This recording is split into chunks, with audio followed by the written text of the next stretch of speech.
하나님의 말씀 요나서 2장 1절에서 10절의 말씀입니다. 요나서 2장 1절에서 10절의 말씀 우리 한 목소리로 같이 읽도록 하겠습니다. 요나서 2장 1절에서 10절입니다. 시작. 요나가 물고기 뱃속에서 그의 하나님 여호와께 기도하여 이르되 내가 받는 고난으로 말미암아 여호와께 불러 아뢰었더니 주께서 내게 대답하셨고 내가 스올의 뱃속에서 부르짖었더니 주께서 내 음성을 들으셨나이다. 주께서 나를 깊음 속 바닷 가운데에 던지셨으므로 큰 물이 나를 둘렀고 주의 파도와 큰 물결이 다 내 위에 넘쳤나이다. 내가 말하기를 내가 주의 목전에서 쫓겨났을지라도 다시 주의 성전을 바라보겠다 하였나이다. 물이 나를 영혼까지 둘러싸우며 깊음이 나를 에워싸고 바닷풀이 내 머리를 감쌌나이다. 내가 산의 뿌리까지 내려가 싸우며 땅이 그 빗장으로 나를 오래도록 막아 싸우나 나의 하나님 여호와여 주께서 내 생명을 구덩이에서 건지셨나이다. 내 영혼이 내 속에서 피곤할 때에 내가 여호와를 생각하였더니 내 기도가 주께 이르러 싸우며 주의 성전에 미쳤나이다. 거짓되고 헛된 것을 숭상하는 모든 자는 자기에게 베푸신 은혜를 버렸사오나 나는 감사하는 소리로 주께 제사를 드리며 나의 서원을 주께 갚겠나이다. 구원은 여호와께 속하였나이다 하니라. 여호와께서 그 물고기에게 말씀하시매 요나를 육지에 토하니라. 아멘. 오늘 말씀의 제목은 요나의 기도라는 제목으로 말씀을 나눕니다. 오늘 본문은 바다에 버려진 요나가 하나님께서 준비하신 물고기에 삼킨 바 되어서 이제 물고기 뱃속에서 3일간 머물 뿐만 아니라 하나님의 명에 따라서 이제 물고기가 요나를 토하여 내므로써 그가 육지로 돌아오게 되었다라는 그런 내용의 이야기입니다. 오늘 본문에서 주목할 내용은 요나의 어떤 기적적인 생환의 이야기가 아니라 그보다도 더 중요한 것은 뭐냐면 요나가 물고기 뱃속에서 하나님 앞에 구원에 대한 감사와 또 회개와 헌신을 서약했다라는 이 사실입니다. 그러니까 요나는 지금 생명이 멸절되는 그런 위기 앞에서 하나님의 용서와 생명 구출의 기도를 올렸고요. 그리고 하나님께서는 이 기도를 들으시고 징계 손길을 접으셔서 그를 그 경랑의 파도 속에서부터 안전하게 지켜주셨을 뿐만 아니라 이제 그를 구원하여 내심으로써 이에 대하여 요나가 하나님께 감사하고 신앙을 고백하는 내용이 오늘 본문의 이야기인 것입니다. 자, 내용과 철문제 1번을 보시면 요나가 물고기 뱃속에서 할 수 있는 유일한 일은 무엇이었습니까? 자, 1절을 다시 한번 읽어봅니다. 시작. 요나가 물고기 뱃속에서 그의 하나님 여호와께 기도하여. 자, 요나가 물고기 뱃속에서 할 수 있는 유일한 일이 뭐였습니까? 하나님께 기도하는 일이었죠. 물고기 뱃속에서 물고기 뱃속에 들어간 요나의 형편은 한번 굉장히 생각해 볼 때 그곳은 어떤 곳이었겠습니까? 그 물고기 뱃속이라는 곳은 정말 역겹고 더럽고 어떻게 보면은 견디기 힘든 악취가 나는 그런 우리가 상상을 초월할 정도의 굉장히 안 좋은 곳이었다는 얘기예요. 그러니까 요나를 물고기가 이제 삼켰을 때 그 뱃속에서 소화액이 나왔을 것이고 그 큰 물고기가 그동안 얼마나 삼키고 소화시키는 중에 있었을 각종 사체들이 있었겠어요? 그곳에서 역겨운 냄새들을 아마 풍겼을 것입니다. 또 어떻게 보면 자기 목숨을 이성 없는 어떤 물고기에 맡겨야 하는 이 상황이라는 것은 요나로 하여금 참으로 비참한 생각을 갖게 했을 거예요. 그 안은 얼마나 꽉 막힌 칠흑 같은 그런 어둠 속이었겠어요. 그러면서 또 온갖 비상하는 냄새가 진동하는 그런 물고기 뱃속은 실로 무덤 같은 곳이었을 거다. 어떻게 보면 그 자체가 어떻게 보면 죽음보다도 더 고통스러웠을지도 모를 거라고 우리는 생각해야 되는 겁니다. 그러니까 그런 곳에서 그가 할 수 있는 것이 무엇이었겠느냐? 그런 비참한 자리에서 요나가 한 가지 할 수 있었던 것은 바로 기도하는 것이었다라는 거죠. 그 가운데서 자신의 죄를 회개하고 순종하기를 결단하는 것. 이게 바로 그가 마땅히 취해야 할 하나님께 취해야 할 자세였음을 이야기하고 있는 겁니다.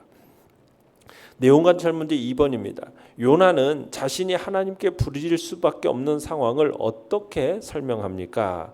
자, 2절 3절 읽어보겠습니다. 시작. 이르되 내가 받는 고난으로 말미암아 여호와께 불러 아뢰었더니 주께서 내게 대답하셨고 내가 스올의 뱃속에서 부르짖었더니 주께서 내 음성을 들으셨나이다. 주께서 나를 깊음 속 바닷 가운데 던지셨으므로 큰 물이 나를 둘렀고 주의 파도와 큰 물결이 다 내 위에 넘쳤나이다. 자, 요나의 처한 상황을 뭘로 표현하고 있습니까? 고난이라는 말로 표현되어지고 있고 스올의 뱃속이라는 말로 표현되어지고 있죠. 그러니까 수올의 뱃속이라는 것은 지금 여기서 어떤 표현이냐면 물고기 뱃속으로 들어가기 전 격한 풍랑의 바닷속에 빠진 상황을 표현하고 있는 겁니다. 그래서 그 3절에서 그렇게 표현하고 있는 거죠. 깊음 속 바닷속에 던지셨다. 큰 물이 나를 둘렀다. 주의 파도와 큰 물결이 다 내 위에 넘쳤다.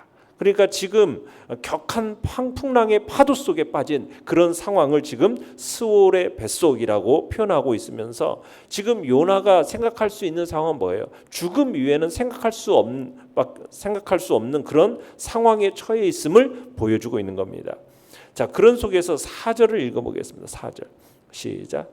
내가 말하기를 내가 주의 목전에서 쫓겨났을지라도 다시 주의 성전을 바라보겠다 하였나이다. 자, 요나는 자신이 주의 목전에서 쫓겨났다라고 진술하고 있죠. 그러니까 하나님의 징계를 받아서 바닷속에 빠뜨려지는 것, 이것을 지금 다르게 표현하고 있는 것입니다. 자, 이런 상황에 이른 것은 뭐 때문에 이런 상황에 이르게 된 겁니까? 요나가 하나님의 말씀에 불순종하고 말씀에 역행하는 그런 완악한 태도, 그거로 인하여서 지금 이런 일이 벌어진 거래요. 그런데 요나는 그럴지라도 지금 뭐를 바라보겠다? 다시 주의 성전을 바라보겠다. 주의 성전을 바라보겠다라는 기도를 하나님께 올리고 있습니다. 그러니까 요나가 진정 회복의 소망을 무엇에 근거해서 기대하고 있는지를 확인시켜주는 내용이에요.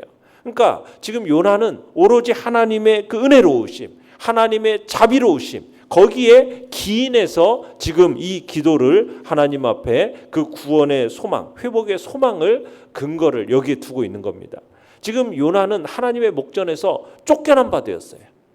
그래서 지금 자신의 형편에서는 도무지 은혜를 구할 수가 없죠. 어떤 소망도 어떻게 보면은 가질 수가 없어요. 그런 상황 속에서 이제는 자기 자신으로 인해서가 아니라 누구로 말미암아? 하나님으로 말미암아 자신은 소망을 가진다라고 이야기를 하는 겁니다. 하나님이 어떤 분이시냐? 하나님은 은혜로우신 분이라서 비록 내가 허물과 죄로 인해서 죽어 마땅한 죄인이라 할지라도 하나님은 긍휼히 여기시고 그 은혜를 소망하며 나오는 자들을 결코 외면하지 아니하시고 멸시하지 않으신 분이다. 이렇게 여기면서 지금 요나가 하고 있는 게 무엇입니까? 내가 주의 목전에서 쫓겨났을지라도 나는 다시 주의 성전을 바라보겠다. 이렇게 지금 얘기하고 있는 겁니다. 자, 5절과 6절을 읽어보겠습니다. 시작. 물이 나를 영혼까지 둘러싸오며 기품이 나를 에워싸고 바다풀이 내 머리를 감쌌나이다. 내가 산의 뿌리까지 내려갔사오며 땅이 그 빗장으로 나를 오랫도록 막았사오나 나의 하나님 여호와여 주께서 내 생명을 구덩이에서 건지셨나이다. 자, 5절에서 보면은 물, 기품, 바다풀 이런 표현들이 연이어 나오면서 그것들이 자기를 둘러싸고 에워싸고 감쌌다 이렇게 표현하고 있죠. 그러면서 또 6절에서는 뭐냐? 산의 뿌리까지 내려갔다 이렇게 고백하죠. 산의 뿌리까지. 그리고 물이 요나 자신의 영혼까지 둘렀다. 기품이 에워쌌다. 바다풀이 그 머리를 감쌌다. 이게 지금 무슨 얘기냐면 도저히 지금 살 수 없는 그런 소망에 살 수 없는 그런 위기에 내몰렸음을 지금 나타내고 있는 겁니다. 그러니까 산의 뿌리까지 내려갔다. 바다의 밑바닥이라는 거예요. 바다의 밑바닥. 더 이상 깊이 내려갈 수 없는 가장 밑바닥까지 요나가 내려갔다라는 것을 지금 표현하고 있는 겁니다. 극한의 어두, 극한의 절망의 상황, 이것을 지금 의미하는 거예요. 자, 그런데 놀랍게도 그처럼 가장 극한의 절망적인 상황, 가장 비참한 밑바닥에 이른 그런 상황에서도 요나는 뭘 하고 있어요? 하나님께서 자신의 생명을 그 구덩이에서 건져내셨다, 이렇게 고백하고 있어요. 건져내셨다. 그러니까 이 구원의 역사가 무엇으로 이루어지는 것인지, 바로 그가 하나님께 부르짖은 것, 성전을 바라보고 하나님을 소망한 것, 이걸 통해서 하나님께서 이런 구원의 역사를 이루어 내셨다, 지금 그렇게 고백을 하고 있는 겁니다. 7절 읽어봅니다. 시작. 내 영혼이 내 속에서 피곤할 때 내가 여호와를 생각하였더니 내 기도가 주께 이르렀사오며 주의 성전에 미쳤나이다. 자, 요나는 지금 자기의 영혼이 자기 속에서 피곤했다라고 진술하고 있죠. 그러니까 지금 그 영혼이나 그 심령이 큰 절망감으로 지금 초죽음 상태에 이르렀다라는, 그런 상태에 이르렀다라는 것을 강조하고 있는 겁니다. 지금 요나는 육적으로만 그런 게 아니에요. 지금 영적으로도, 정신적으로도, 그 심적으로 깊은 절망의 나락에 지금 빠져들어 있다라는 거예요. 그런 속에서 하나님 앞에 고통스럽게 절규를 하고 있는 거예요. 이런 상황 속에서 요나는 뭘 했다라고 해요?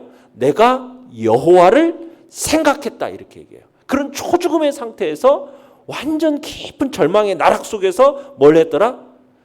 여호와를 생각했다. 여호와를 생각했다는 것이 무엇이겠습니까? 하나님을 생각하고 묵상한 결과 묵상했다라는 거죠. 그랬더니 자기 기도가 어디에 이르렀더라? 하나님께 이르렀더라. 그리고 주의 성전에 미쳤더라. 그러니까 하나님을 인격적으로 신뢰하고 그분의 구원을 강하게 기대하였더니, 그렇게 여호와를 생각하였더니 정말 하나님의 그 능력과 그의 긍휼하심과 그의 은혜로우심을 헤아리면서 하나님께 그의 도움을 호소하였더니, 그렇게 여호와를 생각하였더니 자기 기도가 여호와께 이르렀다라고 얘기하고 있는 거예요. 그의 모든 간구가 주의 성전에 미쳤다. 주의 성전이라는 것은 어디겠습니까? 하나님이 거하시는 곳, 하늘의 성소, 천국 보좌를 지칭하고 있는 것이죠.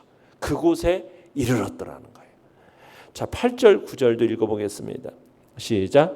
거짓되고 헛된 것을 숭상하는 모든 자는 자기에게 베푸신 은혜를 버렸사오나 나는 감사하는 목소리로 주께 제사를 드리며 나의 서원을 주께 갚겠나이다. 구원은 여호와께 속하였나이다 하니라. 자, 요나가 과거에는 불순종했지만 여호와를 섬기는 자신과 헛된 우상을 섬기는 이방인들을 딱 대조시키면서 뭐예요? 이제 여호와 하나님의 나는 신실한 종으로 살아가겠습니다. 지금 이런 결단을 하고 있는 겁니다.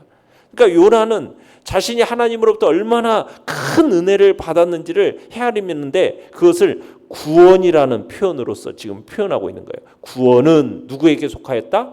여호와께 속하였나이다 라는 이 표현을 통해서 오직 하나님만이 참 구원이시고 죄와 징계 물살에 떠내려가는 그런 자도 누구도 스스로 다른 이들 구원할 수 없지만 오직 참 구원자가 누구다? 하나님이다라는 표현으로서 하나님께 이렇게 하면서 감사로 하나님 앞에 나아갔어요. 자, 그렇게 나아갔어요. 그랬더니 이제 하나님께서 이제 마지막에 그 물고기의 명하사 육지에서 토하여 내심으로 구원의 역사를 이루어 내신 거죠. 자, 연구한 묵상 문제 3번. 요나의 기도가 고난 가운데 부르짖음으로 시작해서 감사로 끝나는 이유는 무엇일까요? 자, 요나는 어떻게 보면은 큰 물고기 속에 들어갔다라는 것은 고난의 학교에 입학한 거예요. 그죠? 모세가 광야 학교를 통과한 것과 마찬가지로 요나는 물고기 학교를 경험한 겁니다. 자, 물고기 뱃속에서 3일을 지냈다라는 것은 그에게 있어서 최악의 고통이었어요. 최악의 고통. 그런데 이 최악의 고통 속에서 뭘 발견했느냐? 참된 길을 발견했기 때문에 요나의 기도가 고난 가운데 부르짖음으로 시작해가지고 뭘로 끝날 수가 있었다는 겁니까? 감사로 끝날 수가 있었다는 거예요. 그 고통 속에서 참된 길을 발견했기 때문에. 요나가 물에 빠진 것, 이게 다 무엇으로 기인한 겁니까? 하나님의 말씀을 거역하고 그리고 그 말씀을 역행해서 그 죄에 대한 어떻게 보면 당연한 징계라고 여겨질 수 있죠. 그래서 그가 빠진 물은 깊은 물이었고 사람이 자기의 능력으로 헤어날 수 없는 그런 것이었어요.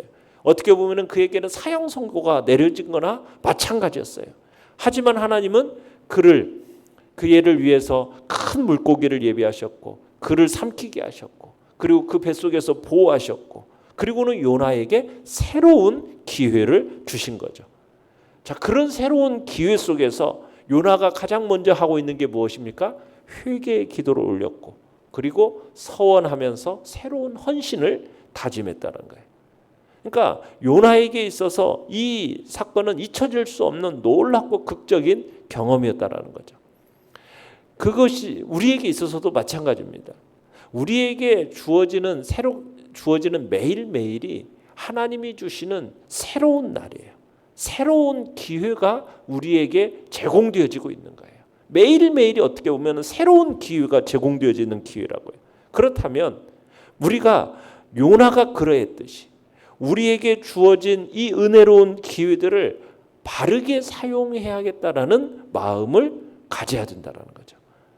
우리의 허물이 발견되고 우리의 연약함이 발견될 때마다 또 때로는 우리가 그릇된 일을 저질렀을 때 우리는 이걸 내어놓고 회개하기를 힘쓸 뿐만 아니라 하나님이 기뻐하시는 삶을 살고자 매일 새롭게 결단해야 한다는 얘기입니다. 그런 결단이 있는 하루하루가 되어갈 때 하나님 보시기에 우리의 삶이 복되고 가치 있는 삶이 되어지고 정말 하나님의 빛 되신 인도를 따르는 은혜로운 삶으로 가꾸어져 가게 된다라는 얘기입니다. 느낀 점 4번입니다.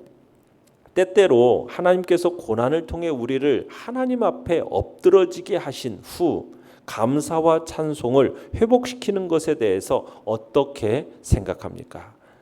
고난이라는 것은 성도에게 있어서 인생의 전환점을 제공한다라는 것을 우리는 느끼게 됩니다. 인생의 전환점. 하나님은 종종 당신의 백성들이 하나님으로부터 멀리 떨어져서 방황할 때가 있어요.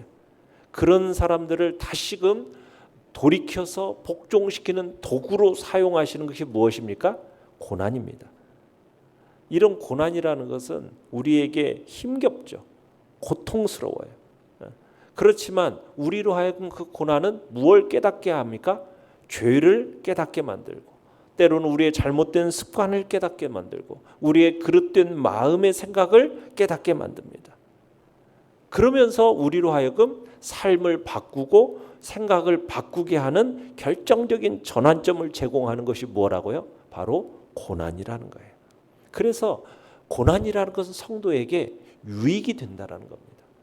만약 우리를 둘러싸고 있는 환경이 최악이라면 그래서 앞뒤 좌우가 막혀져 있다면 우리에게 열려져 있는 곳은 어디예요? 하늘입니다. 그러면 그 하늘을 향해서 우리의 그 열려져 있는 그 유일한 길을 발견할 수 있는 최고의 기회가 무엇이냐? 바로 고난이라는 거예요. 앞뒤가 아니라 바로 하늘을 바라보고 그 열린 하늘을 향해서 우리가 나아갈 수 있는 유일한 기회가 고난이라는 거죠. 그래서 우리로 하여금 우리의 연약함을 깨트리시고 새로운 각성과 새로운 연단의 기회를 주시기 위해서 우리로 하여금 고난을 주시는 겁니다. 그래서 우리는 인생 가운데서 정말 필요할 때마다 주시는 고난을 우리는 어떻게 받아들여야 하느냐? 달게 받아들여야 한다는 거죠. 죄 가운데 있다면 그 고난을 회개와 새로운 회복의 전환점으로 우리는 삼아야 할 것이고 우리의 신앙이 어떻게나 침체가 되고 회복의 퇴보의 일로에 있다면 이 고난이라는 걸 통해서 다시금 우리를 성장하게 하고 성숙시키는 하나님의 말씀을 더욱 철저히 깨닫고 행하는 기회로 우리는 삼아야 된다는 겁니다. 그래서 이 고난 중에 드려지는 우리의 기도가 무엇으로 바뀌어지도록 감사로 변화되는 그 순간이 어떻게 보면 우리의 둘러싼 어두움이 찬란한 빛으로 변하게 되는 시간이 되는 거예요.